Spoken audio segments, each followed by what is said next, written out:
یا رسول اللہ۔ میری قوم کے جوانوں، جب بایزید جیسے کو 40 سال کی محنت شاقہ کے بعد ماں کو چھوڑ کے خدا نہیں ملتا، تو ہمیں ماں باپ کو چھوڑ کے خوشیاں کیسے مل سکتی ہے، نعمتیں کیسے مل سکتی ہے، برکتیں کیسے مل سکتی ہے؟ تو اللہ کے رسول علیہ السلام فرماتے ہیں ماں باپ کا گستاخ اور بے ادب شب برات میں بخشا نہیں جاتا۔ اگر شب برات میں بخشش چاہتے ہو تو اپنے ماں باپ کے قدم پکڑ لو، نہ شرماؤ۔ سب کو منانا مشکل ہے، دو لوگوں کو منانا آسان ہے، ایک تو اللہ رسول کو منانا آسان ہے اور ماں باپ کو منانا آسان ہے۔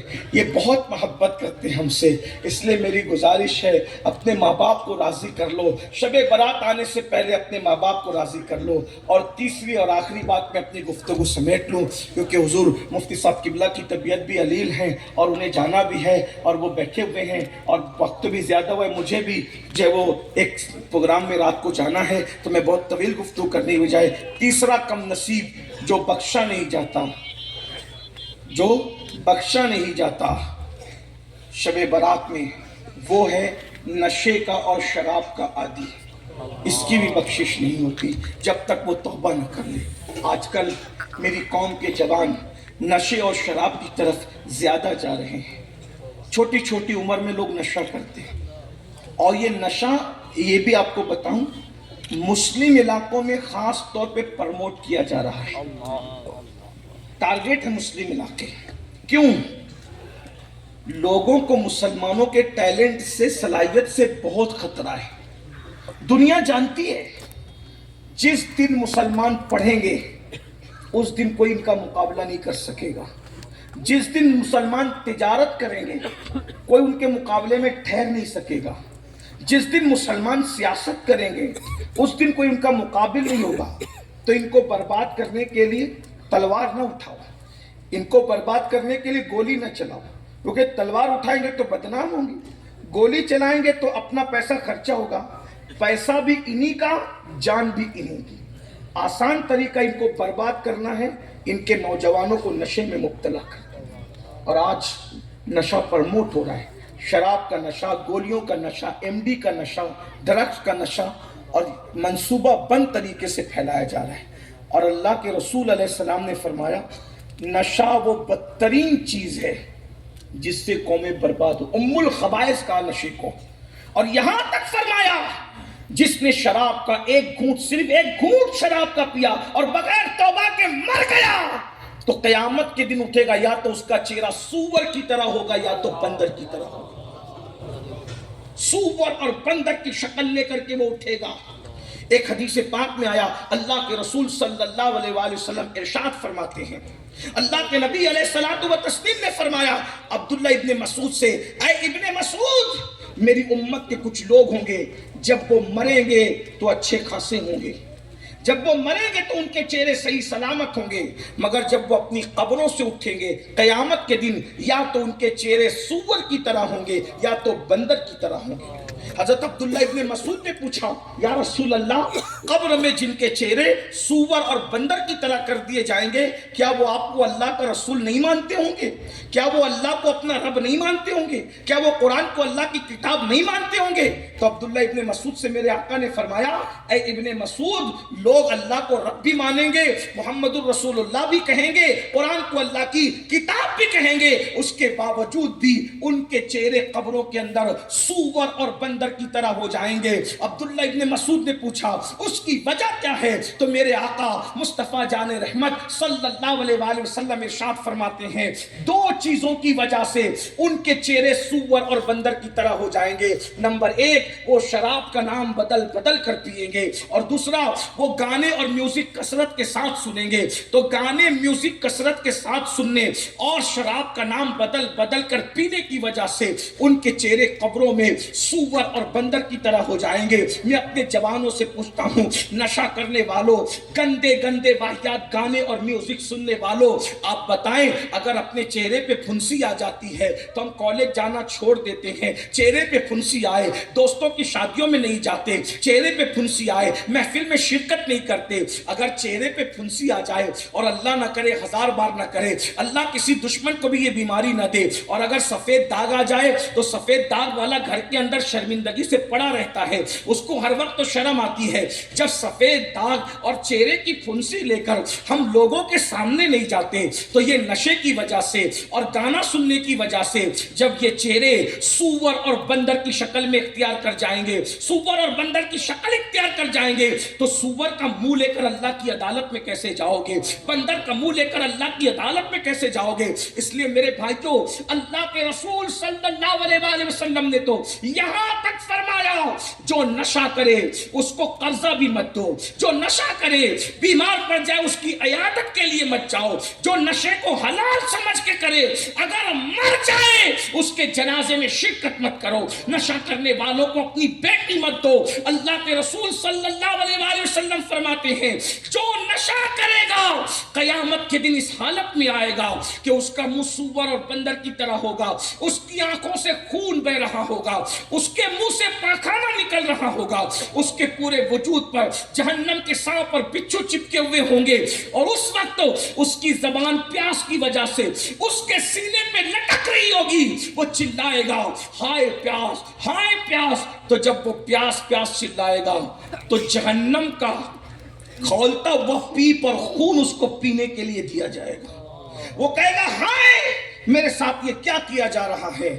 تو تب فرمایا جائے گا کیا تو دنیا میں نشہ نہیں کرتا تھا، شراب نہیں پیتا تھا؟ تو میرے بھائیوں، شب برات میں جو بخشے نہیں جاتے ان کا میں نے 3 لوگوں کا ذکر کیا: کینہ رکھنے والا، ماں باپ کو ستانے والا، نشہ کرنے والا۔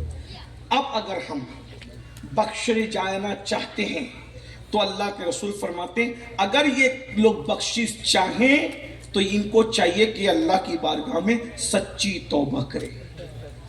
اگر یہ توبہ کر لیں تو اللہ انہیں معاف کر دے، بخش دے گا۔ بغیر توبہ کے بخشش نہیں۔ قرآن کہتا ہے توبوا الی اللہ توبۃ نصوحا، اے ایمان والو تم ایسی توبہ کرو جو آگے کے لیے تمہارے لیے نصیحت بن جائے۔ توبہ پر ایک روایت پڑھتا ہوں اور اپنی بات ختم کرتا ہوں تاکہ ہمارا دل توبہ کی طرف مائل ہو۔ پہلی بات تو یہ، مجھ سے پہلے بھی آپ نے بڑے بڑے علماء سے توبہ کی فضیلت سنی ہوگی، آج بھی میں توبہ کے بارے میں بیان کر دوں گا تو آپ کیا کریں گے؟ ایسے کان پکڑے گے، ایسے گال پیٹیں گے، استغفر اللہ استغفر اللہ، بات ختم نہیں۔ توبہ کان کو کھینچنے کا نام نہیں ہے، توبہ گال کو پیٹنے کا نام نہیں ہے، توبہ رسمی طور پر استغفر اللہ پڑھنے کا نام نہیں ہے۔ توبہ نام ہے اپنے اللہ سے وعدے کا کہ اب گناہ نہیں کروں گا، میں نے جو کیا غلط کیا، میں شرمندہ ہوں، اب گناہ نہیں کروں گا، اور پھر اس پر قائم رہنا ایسے جیسے بکری کے تھن سے دودھ نکلنے کے بعد دوبارہ اسی سوراخ سے تھن میں نہیں جاتا، اسی طرح گناہ کرنے والا دوبارہ گناہ کی طرف پلٹ کر نہ جائے۔ یہ ہے توبہ۔ اب کتنا بھی بدترین آدمی توبہ، یہ مت سوچو کہ میں بہت گنہگار ہوں، سائیں میں نے بہت گناہ کتنا بھی کیا، اللہ کی رحمت بہت وسیع ہے۔ مفتی صاحب نے کہا نا رحمان جس کے رحم کی حد ہی نہیں، اور ہم تو خدا کو نبی کے ذریعے پہچانتے ہیں۔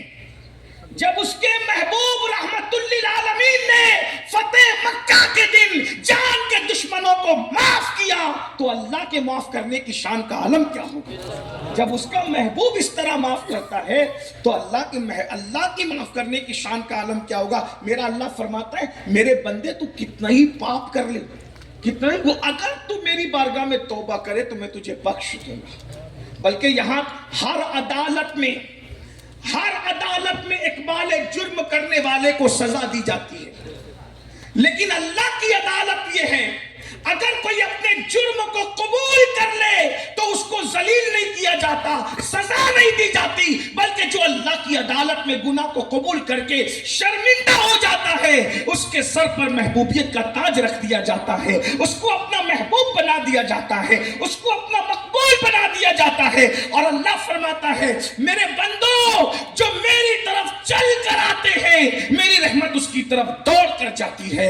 آؤ تو صحیح, اپنے رب کی بارگاہ میں آؤ, نادم ہو جاؤ, شرمندہ ہو جاؤ. شب برات میں صدق دل سے توبہ کرو, شب برات آنے سے پہلے ماں باپ کو راضی کرو, خاندان والوں کو راضی کرو, رشتہ داروں کو راضی کرو, سب کو راضی کرو. اور توبہ سے متعلق ایک حدیث پاک سنیں جس کو میں اپنے مفہوم, اپنے الفاظ کے جامع میں بطور مفہوم پیش کر رہا ہوں, دھیان سے سننا, اس پر بات پوری کر دیں گے. حضرت موسیٰ علیہ السلام کی بارگاہ میں کچھ لوگ آئے, اور یہ بھی سمجھ لو کہ اللہ سے جو ہمارا رشتہ ہے نا وہ محبت اور پیار کا رشتہ ہے. دنیا میں کوئی ہم سے اتنا پیار نہیں کرتا جتنا اللہ ہم سے پیار کرتا. کروڑوں ماؤں کی محبت ایک طرف ہے اور اللہ کی محبت ایک طرف ہے, اس سے بڑھ کر ہم سے کوئی پیار نہیں. مگر ہم ہیں, ہم سب سے پیار کرتے, رب سے پیار نہیں کرتے جیسا کرنا چاہیے. سب کے ناراض ہونے کا خیال ہے, رب کے ناراض ہونے کا کوئی خیال نہیں. اگر کوئی شادی کارڈ دے تو ہم ایک ملک سے دوسرے ملک تک چلے جاتے ہیں شادی میں, میرا دوست تو ناراض نہ ہو جائے. اس کی ناراضگی سے بچنے کے لیے ایک ایک ملک کا سفر کرتے ہو, اور اللہ کی ناراضگی سے بچنے کے لیے گھر سے اٹھ کے مسجد بھی نہیں جاتے. 10 منٹ کی نیند فجر میں نبی کی خوشی کے لیے قربان نہیں کرتے. اسی لیے اللہ تعالیٰ اپنے بندوں سے کہتے ہیں وَمَا قَدَرُ اللَّهِ حَقَّ قَدْرِهِ, کہ تم نے میری ویسی قدر نہیں کی جیسا کہ قدر کرنے کا حق تھا. بہرحال حضرت موسیٰ علیہ السلام کا دور ہے, بارش بند ہو گئی. لوگ حضرت موسیٰ کلیم اللہ کے پاس آئے, کہنے لگے حضرت بارش بند ہو گئی ہے, دعا کریں کہ بارش ہو. اس کا مطلب ہر دور کے مومنوں کا عقیدہ یہ ہے کہ اللہ تک ڈائریکٹ نہیں جانا, وسیلے سے جانا ہے نا. موسیٰ علیہ السلام کے دور میں لوگ اللہ سے ڈائریکٹ نہیں مانگ رہے, نبی کو وسیلہ بنا. حضرت موسیٰ علیہ السلام کے پاس ہے, موسیٰ علیہ السلام نے کہا ٹھیک ہے ہم بارش کے لیے دعا کرنے چلیں گے. بارش کے لیے دعا کرنے کا طریقہ یہ ہے کہ شہر میں کھڑے ہونے کی بجائے شہر کے باہر جا کر دعا کرو. یہ انبیاء کی سنت ہے, ہمارے آقا کی بھی یہی سنت ہے صلی اللہ علیہ وسلم. لیکن اگر کوئی شہر میں بھی دعا کرے تو کوئی گناہ نہیں ہے, لیکن زیادہ بہتر ہے کہ شہر کے باہر, شہر کے کنارے پہ جا کے دعا کرو. بہرحال تو حضرت موسیٰ علیہ السلام نے کہا سب لوگوں کو اعلان کر دو کہ سب جمع ہو جاؤ, ہم کل چلیں گے دعا کریں گے شہر کے باہر. 70,000 کا مجمع اکٹھا ہو گیا. بارش نہیں ہوتی ہے تو سبھی پریشان ہوتے ہیں.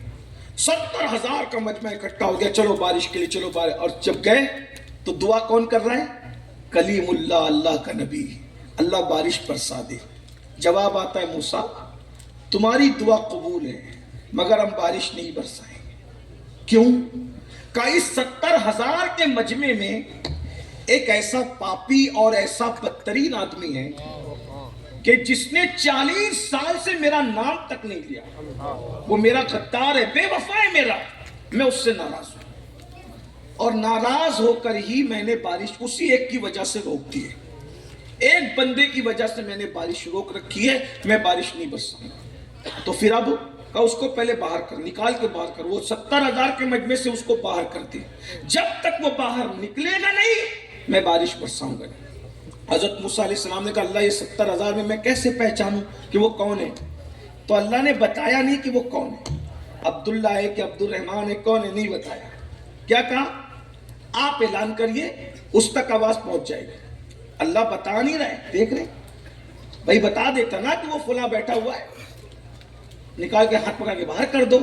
لیکن اللہ اللہ ہے. تم لاکھ بغاوت کر لو, وہ پیار کرنا ناراض ہوگا, پیار کرنا نہیں چھوڑے گا, پردے ڈالنا نہیں چھوڑے گا. اس کی شان ستاری ہے. تم سمجھتے کیا ہو لوگوں نے اللہ کا تصور ہمارے دل و دماغ میں ایسا بٹھا دیا ہے معاذ اللہ کہ ہر وقت تو خدا چابک لے کر کے تمہیں ڈرا رہا ہے کہ ایسا مت کرو ورنہ تمہیں کاٹ ڈالوں گا، مار ڈالو۔ اللہ کا تصور یہ نہیں ہے۔ کروڑوں ماؤں سے زیادہ اللہ اپنے بندوں سے پیار کرتا ہے۔ جب بندہ گناہ کرتا ہے تو اللہ دن گزرتا ہے تو شام کو اپنی رحمت کی چادر پھیلا کے کہتا ہے دن کے پاپی رات ہونے سے پہلے پہلے توبہ کر لے تاکہ رحمت کی چادر میں تجھے چھپا دوں۔ اے رات کے پاپی صبح ہونے سے پہلے پہلے توبہ کر لے تاکہ میں تجھے اپنی رحمت کی چادر میں چھپا دوں۔ وہ رات کے آخری پہر میں پہلے آسمان پہ تجلی فرماتا ہے جیسا کہ اس کی شان ہے، اور اس کے بعد ہر رات وہ اپنے بندوں کے دروازے دل پہ دستک دیتا ہے۔ رات کے آخری حصے میں سونے والوں اٹھو، مجھ سے روزی مانگنا ہے تو روزی مانگ لو، عزت مانگنا ہے تو عزت مانگ لو، وقار مانگنا ہے تو وقار مانگ لو، اولاد مانگنا ہے۔ یہ صرف شب برات میں نہیں ہوتا بلکہ ہر رات میں ہوتا ہے۔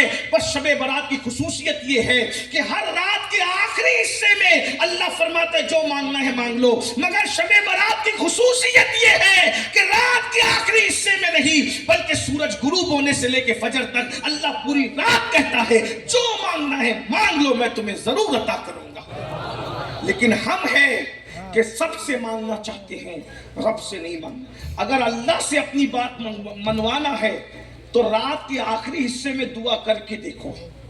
ہمارے مختوم، ہمارے مرشد سرکار مختوم اشرف جہانگیر سمنانی فرمایا کرتے تھے کہ رات کے آخری حصے میں جاگ کر عبادت کرنے سے جو مجھے نعمتیں ملی ہے وہ کسی عبادت سے نہیں ملی۔ رات کے آخری حصے کی بہت اہمیت۔ صوفیہ فرماتے ہیں عصر کے بعد کا وقت یعنی دن کا آخری وقت اور صبح صادق سے پہلے کا وقت یعنی رات کا آخری وقت، دن اور رات کا آخری وقت صوفیوں کے لیے عید کی حیثیت رکھتا ہے۔ جیسے عید کے دن ہمیں مسرت ہوتی ہے، صوفیوں کو عصر بعد اور رات کے آخری حصے میں مسرت ہوتی ہے کہ جو مانگیں گے یار عطا کرے گا۔ لیکن ہمارا حال یہ ہے ہم تو صرف گانوں میں، غزلوں میں، فلموں میں، گندگی میں، غیبت میں، چگلی میں، برائیوں میں ہے۔ آؤ اپنے اللہ سے رشتے کو مضبوط کرو، رب کی بارگاہ میں توبہ کرو، معافی مانگو۔ المختصر یہ کہ اللہ نے حضرت موسیٰ علیہ السلام سے کہا موسیٰ آواز لگاؤ، ہم اس تک آواز پہنچا دیں گے۔ حضرت موسیٰ نے کہا اے وہ شخص جس نے 40 سال سے میرے اللہ کا نام تک نہیں لیا، اللہ تجھ سے ناراض ہے، نکل باہر، تیری وجہ سے بارش رک گئی۔ سب لوگ ادھر ادھر، کیونکہ ان میں کوئی ایسا تھا نہیں، سب اللہ کا نام لیتے تھے، یاد کرتے تھے۔ ظاہر سی بات ہے کہ جب کوئی مجرم نہیں ہوتا تو وہ سمجھتے کہ میں مجرم نہیں ہوں۔ جیسے اتنے بڑے مجمع میں یہ کہوں کہ وہ بندہ اٹھ کر کھڑا ہو جائے جس نے آج فجر کی نماز نہیں پڑھی، تو ہر فجر نہ پڑھنے والا سمجھے گا کہ مجھے سے کہا جا رہا ہے کہ مجرم تو جانتا ہے نا کہ میں مجرم ہوں۔ جس نے فجر پڑھا اس کے اوپر کوئی اثر نہیں پڑے گا۔ تو جب حضرت موسیٰ علیہ السلام نے کہا کہ اے وہ شخص جس نے 40 سال سے میرے اللہ کا نام تک نہیں لیا، باہر ہو جا مجمع سے، تیری وجہ سے بارش رک گئی ہے، جب تک تو باہر نہیں نکلے گا بارش نہیں ہوگی۔ وہ مجرم تھا مگر ہوشیار تھا، اس نے ادھر ادھر دیکھا کہ کوئی نکل نہیں رہا، اس کا مطلب میں ہی ہوں۔ اس نے چادر لی اپنے منہ پہ ڈالی اور اس کو عزت پہ بنائی نا، آج تو ذلیل ہو جائے گا۔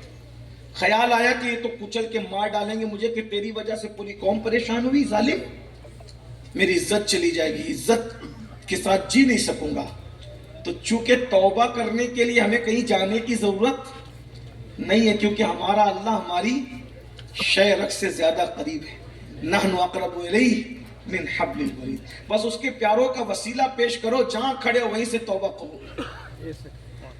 اس جوان نے کہا منہ پہ چادر ڈال کر جب عزت پہ بن آئی تو اللہ وہ میں ہی ہوں جس نے 40 سال سے تیرا نام تک نہیں لیا، لیکن مجھے احساس نہیں تھا کہ تو مجھ سے اتنا پیار کرتا ہے کہ میں بھول گیا مگر تو نے مجھے یاد رکھا۔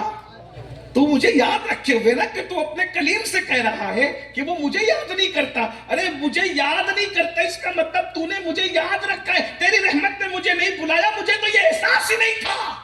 لیکن مولا اب جب کہ مجھے احساس ہوا ہے اب میں نکلوں گا تو ذلیل ہو جاؤں گا، مجھے بخش دے۔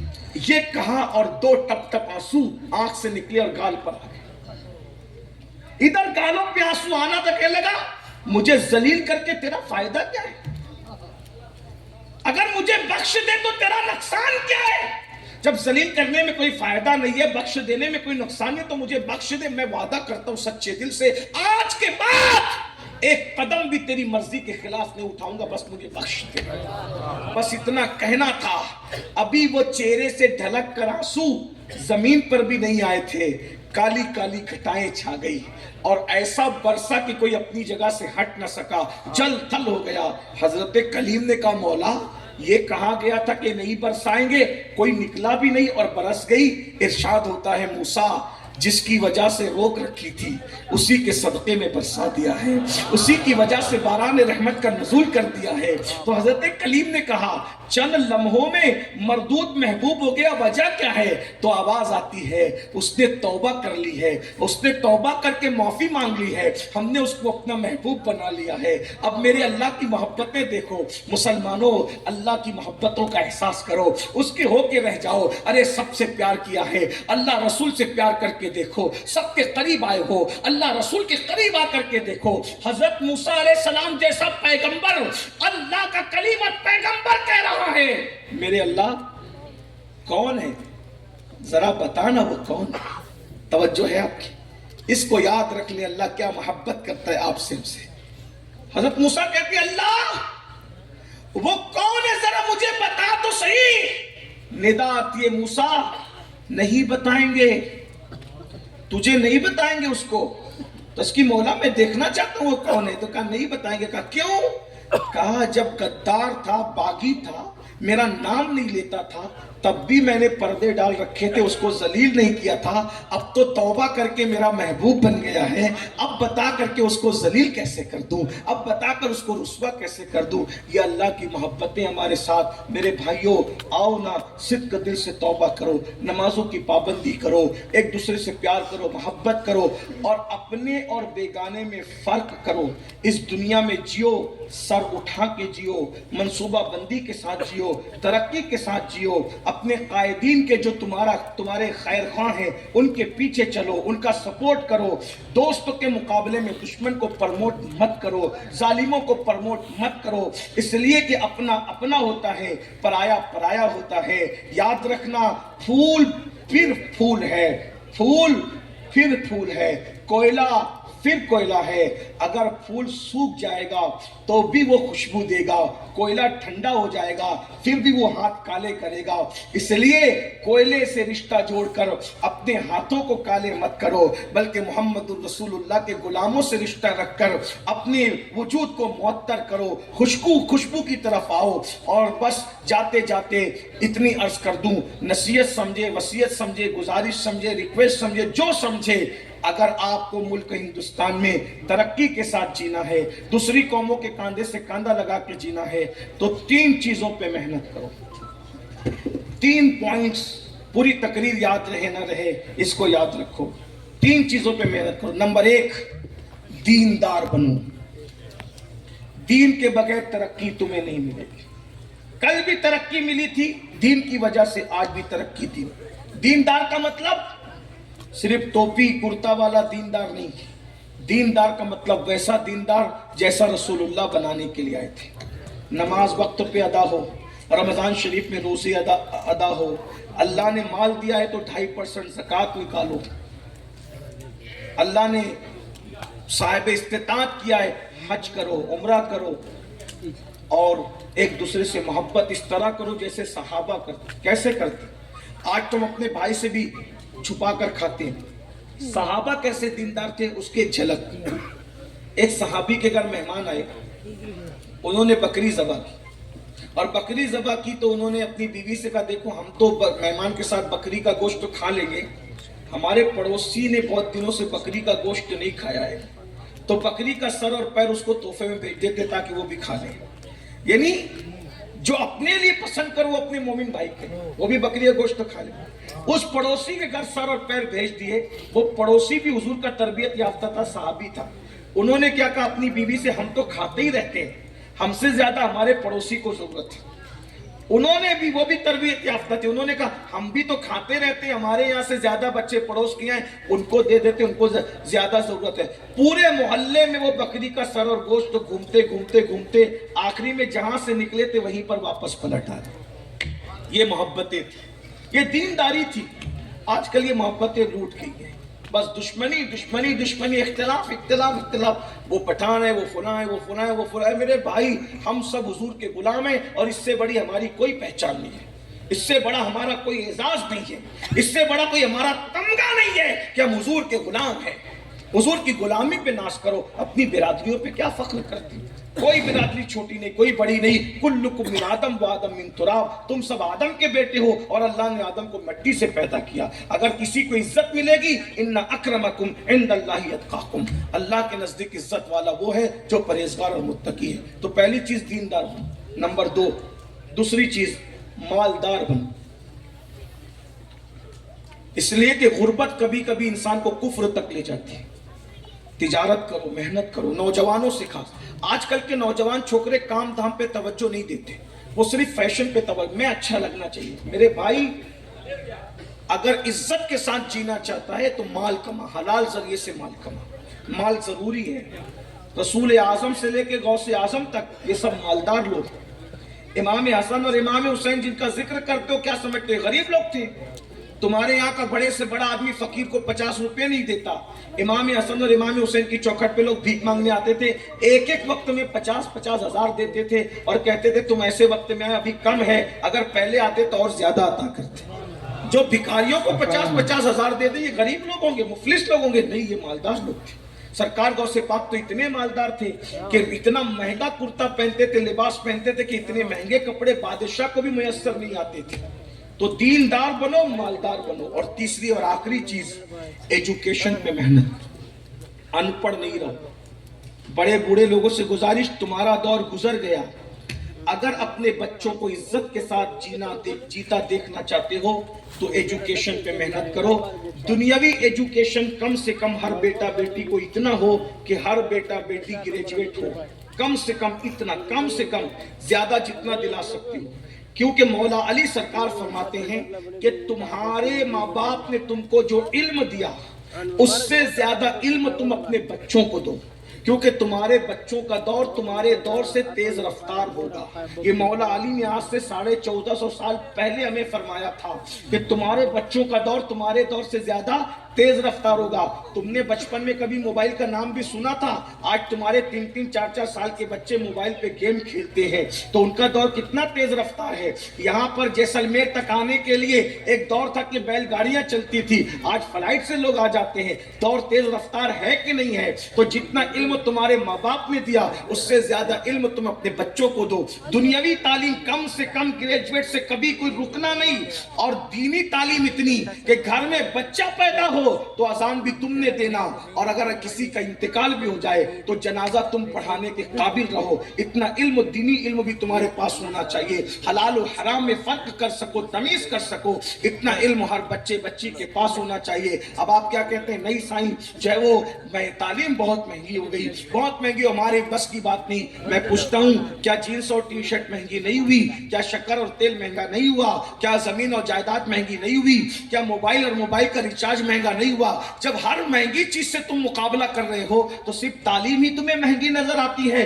شاید تم نے مہنگائی کی وجہ سے شکر خریدنا بند کیا، مہنگائی کی وجہ سے گھی خریدنا بند کیا، مہنگائی کی وجہ سے جوتے اور موبائل خریدنا بند کیا. جب تم مہنگائی کی وجہ سے یہ سب بند نہیں کرتے تو مہنگائی کی وجہ سے تم تعلیم کیوں چھوڑ رہے ہو؟ تعلیم کتنی بھی مہنگی ہو، ہمیں آدھی روٹی کھانا پڑے تو آدھی روٹی کھائیں گے. ہمارے ماہرہ کے مرشدوں نے یہ اعلان کیا، آدھی روٹی کھائیں گے، بچوں کو پڑھائیں گے. سال میں 4 ڈریس بنانے کی بجائے ایک ہی لباس پہ گزارا کر لو. 3 مرتبہ کھانے کی بجائے 1 مرتبہ کھاؤ، مگر اپنے بچوں کو پڑھاؤ.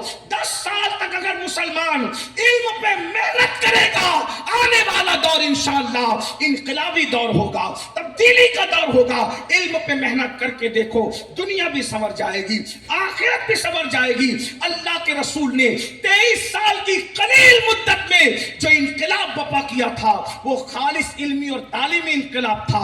آئیے ہم سب علم کی طرف پیش رفت کریں، اور یہاں جس طرح آپ نے توبہ کا عہد کیا ہے ایسے ہی تعلیم کا عہد بھی کر لیں. یعنی آج ہم 2 تا کی طرف محنت کریں گے، توبہ بھی کر کے اٹھیں گے اور تعلیم کا عزم بھی کر کے اٹھیں گے کہ کوئی بچہ ان پڑھ نہ رہنے پائے، کوئی بچی ان پڑھ نہ رہنے پائے. اللہ کرے ہم تعلیم پہ محنت کریں. اور یہ بھی آپ سے کہوں کہ اچھی فیکٹریاں اگر لگانے کی صلاحیت ہے 3 لگا سکتے تو 2 فیکٹریاں لگائیے، ایک اسکول بنائیے، کیونکہ اسکول اچھا بزنس بھی ہے اور اچھی خدمت بھی ہے۔ انگلش میڈیم اسکول عشق رسول کے ماحول میں قائم کیجیے۔ الحمدللہ اللہ کا شکر ہے، میں خود ایک English medium school junior college کا چیئرمن ہوں۔ اس طرح کا تعارف لیکن کرانا پسند نہیں کرتا، مگر اسکول کے ذریعے سے کیسے ایمان بچتا ہے وہ آپ کو بتاؤں۔ ہمارا اسکول چلتا انگلش میڈیم اسکول، لیکن اس کا آغاز قصیدہ بردہ شریف سے ہوتا ہے، سورۃ الفاتحہ سے ہوتا ہے۔ بچے ہمارے بس میں بیٹھ کر جو گھر سے آتے ہیں تو بچے آپس میں بات نہیں کر سکتے، ہنسی مذاق نہیں کر سکتے۔ گھر سے نکلنے سے لے کر اسکول آنے تک ان کے ہاتھ میں تسبیح دی جاتی ہے کہ گھر سے لے کر کے اسکول آنے تک درود شریف پڑھتے رہو، اور اس کے بعد پھر اسکول میں بھی 100 بار ختم درود ہوتا ہے کلاس کے آغاز سے پہلے۔ یہ بچوں کی تربیت ہے۔ ہمارے اسکول کے بچوں کو لوگ آسانی سے پہچان لیتے ہیں۔ مالیگاؤں میں دیکھتے ہیں کہ جو اسکول کا بچہ بڑوں کے ہاتھ چوم رہا ہے سمجھ لو کہ یہ ہراق میں پڑھنے والا بچہ ہے۔ تو ایسا ہوا، اسکول شروع ہونے 2 مہینے گزر گئے تھے، ایک شخص آیا اور آ کر اس نے کہا ہمارے ساتھی جمیل رضوی صاحب سے کہ میرا بچہ میں نے فلاں جگہ ڈالا تھا، لیکن وہ عجیب عجیب بھلتی سلتی حرکتیں کر رہا ہے گھر میں آنے کے بعد، جو مسلمانوں کی حرکتیں نہیں ہیں۔ تو میں نے اس بچے کو نکال لیا، تو کیا تم میرے بچے کو ایڈمیشن دو گے؟ تو انہوں نے کہا کہ اتنے مہینے گزر گئے، یہ تعلیم کور کر سکے گا کہ نہیں کر سکے گا مجھے نہیں پتا، ہمارے یہاں تعلیم کا معیار کچھ اور ہے۔ تو انہوں نے مجھ سے رابطہ کیا کہ ایسے ایسے حالات ہیں کہ بچہ عجیب عجیب مشرکانہ حرکت کی طرف ہے، مسلمان کا بچہ ہے، وہ بھی سید کا بچہ ہے۔ میں نے کہا میرے عزیز ہم اس پہ محنت کر کے تعلیم کور کروا لیں گے، لیکن ایڈمیشن دے دو کیونکہ ایمان کا معاملہ ہے۔ اور اس کے بعد ایڈمیشن ہو گیا۔ ہمارے یہاں یہ بھی ہے کہ جو بچے اسکول کے ساتھ حفظ کرنا چاہتے ہیں تو ہم ان کو حافظ بھی بناتے ہیں۔ الحمدللہ وہ سید کا بچہ آیا، اس کے بعد اس کا ایڈمیشن ہوا، پڑھنا شروع کیا۔ آج وہ بچہ حافظ قرآن ہے اور اسکول کے کیمپس میں جو مسجد ہے وہ اس کی امامت کرتا ہے۔ میری گزارش ہے عشق رسول کے ماحول میں اسکول اور کالجوں کے ماحول کو کوسنے کی بجائے ہم خود اسکول اور کالج قائم کریں اور اس میں عشق رسول کے ماحول میں تعلیم کا آغاز کریں، پردے کے ماحول میں تعلیم دیں، اس لیے کہ حالات کو کوسنے سے کچھ نہیں ہوتا، اندھیروں کو کوسنے سے کچھ نہیں ہوتا۔ اندھیروں کو کوستے کوستے مر جاؤ گے، کبھی اجالا نہیں ہوگا۔ آسان طریقہ یہ ہے، اندھیروں کو کوسنے کی بجائے ایک چراغ جلا لو۔ ایک چراغ سے پوری دنیا کا اندھیرا دور نہیں ہوگا، لیکن جتنی دور تک میرے چراغ کی روشنی جائے گی اتنی دور تک تو اجالا ہو جائے گا۔ تو میں اپنی حیثیت کے مطابق کام کروں، دنیا میں اجالا خود بخود ہو جائے گا۔ احمد فراز نے بہت خوبصورت 2 مصرے کہے تھے، وہی نظر کر کے میں اپنی بات پوری کرتا ہوں۔ انہوں نے کہا تھا کہ شکوے ظلمت شب سے تو کہیں بہتر تھا، شکوے ظلمت شب سے تو کہیں بہتر تھا، اپنے حصے کی کوئی شمع جلاتے جاتے، اپنے حصے کی کوئی شمع جلاتے جاتے۔ ہر آدمی اپنے حصے کی شمع جلا دے، دنیا روشن ہو جائے گی۔ اور اس دنیا میں مفتی اعظم راجستھان جیسے لوگوں کی قدر کرے، یہ لوگ ہمارے لیے غنیمت ہے۔ سید یاسین باپو شہزادہ غوث اعظم، ان جیسے لوگوں کی قدر کرے، ان کے دم قدم سے ہماری عزت ہے۔ صالح محمد بھائی جیسے یہ سیاسی قائدین، ان لوگوں کی بھی قدر کریں، عزت کریں، ان کے دست و بازو بنے۔ اس لیے کہ مذہبی لوگ اور جو ہے مذہبی لوگوں کے ساتھ ساتھ جو ہے وہ لوگ جو قوم و مذہب کی خدمت کرتے ہیں لیکن ان کا تعلق بزنس سے ہے، دنیا سے ہے، ان کو بھی عزت کی نظر سے دیکھو، ان کے دست و بازو بنو، تاکہ دین اور دنیا کے دونوں پر لگیں گے تو ہمارا جو ہے وہ سواری کا براق تیزی سے منزل کی طرف جائے گا اور ہم ساحل نجات کو پہنچیں گے۔ دوران گفتگو اگر کوئی غلطی ہو تو اللہ تعالیٰ معاف فرما دے۔ استغفر اللہ ربی من کل ذنب و اتوب الیہ وما علینا